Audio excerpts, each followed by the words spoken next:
ابو بکر شبلی رحمۃ اللہ علیہ فرمایا کرتے تھے جو تیری بیٹی کو خوبصورت سمجھ کے اس کے ساتھ نکاح کرنا چاہے اسے بیٹی نہ دینا۔ حضرت جی کیوں؟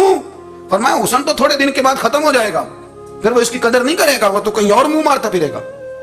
حضرت ابو بکر شبلی رحمۃ اللہ تعالیٰ علیہ کی بیٹی خوبصورت تھی، ایک نوجوان کہنے لگا میرا نکاح کر دیں۔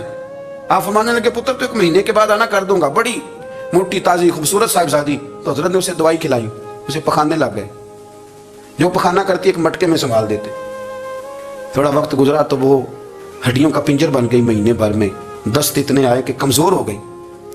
تو ابو بکر شبلی 1 مہینے کے بعد نوجوان کو بلایا، فرمایا ادھر آ تیرا نکاح کروں۔ بچی دکھائی تو وہ کمزور بستر پہ پڑی، فرمایا شادی کر، کہنے لگا اسے نہیں میں نے کرنی۔ فرمایا یہ وہی ہے؟ کہنے لگا جی نہیں۔ فرمایا تو کہتا تھا مجھے عشق ہے، کدھر گیا تیرا عشق؟ کہنے لگا حضرت صاحب آپ کیسی بات کر رہے ہیں؟ فرمایا ادھر آ۔ پھر وہ مٹکا جس میں گند رکھا تھا وہاں لے گئے، فرمانے لگے تیرا اس کے ساتھ عشق تھا، یہ تیرا عشق۔ فرمایا چلو میں 4 دن روٹی کھلاؤں گا پھر تندرست ہو جائے گی، لیکن میں دیکھنا چاہتا تھا کہ تو میری بیٹی سے پیار کرتا ہے یا اس کے چہرے پہ آنے والی کچھ وقت کے لیے سرخی سے پیار کرتا ہے، اس لالی سے پیار کرتا ہے جو جوانی کے وقت بچوں اور بچیوں پہ آتی ہے۔ کس چیز کے دل دادا؟ یعنی کیا مطلب؟ نفس کی غلامی، سراسر غلامی، اور پلٹ پلٹ کے اور بڑے بڑے سیانے بندے چھوٹی سی خواہش کے لیے، بڑا سمجھدار آدمی، بڑا سیانا بندہ۔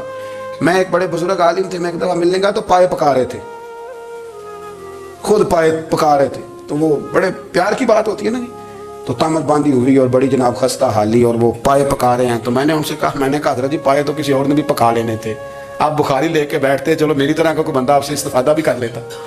اب پائے آپ لائیں گے، پھر پکائیں گے، پھر آپ کھائیں گے، تو یہ تو 24 گھنٹے آپ کسی کام میں گزر جائیں گے۔ تو یہ ایک چھوٹی سی خواہش کے لیے، میں کسی چیز کو حرام نہیں کہہ رہا، قرآن پاک کی جو آیت پڑھی ہے صرف اس کی تفسیر آپ کے سامنے عرض کر رہا ہوں۔ ہماری خواہشات ماں پالتی ہے، آپ کو نہیں پتا کتنے دکھ سہتی ہے۔ میں ان ماؤں کو جانتا ہوں جو بیٹے کے حصوں کی مار بھی اس کے ابے سے کھاتی ہیں، مار کھاتی ہیں وہ۔ ایک خاتون ہے، ایک کان سے سنتا نہیں، میرے پاس ایک دفعہ آئی، کہنے لگی 60 لگ گئی سی، کوئی دعا کر دیں، کیا کو وظیفہ پر ڈاکٹر کہتے ہیں ٹھیک نہیں ہو سکتے۔ میں نے کہا باجی صحیح بتاؤ مسئلہ کیا ہے؟ کہنے نہیں کچھ بھی نہیں، مسئلہ کیا ہونا ہے، پتر غلط نکل آیا ہے، اس کا باپ روز مارتا ہے، میں آگے گئی ہوں تو اس نے ایک تھپڑ میرے کان پہ مار دی، پردہ پھٹ گیا۔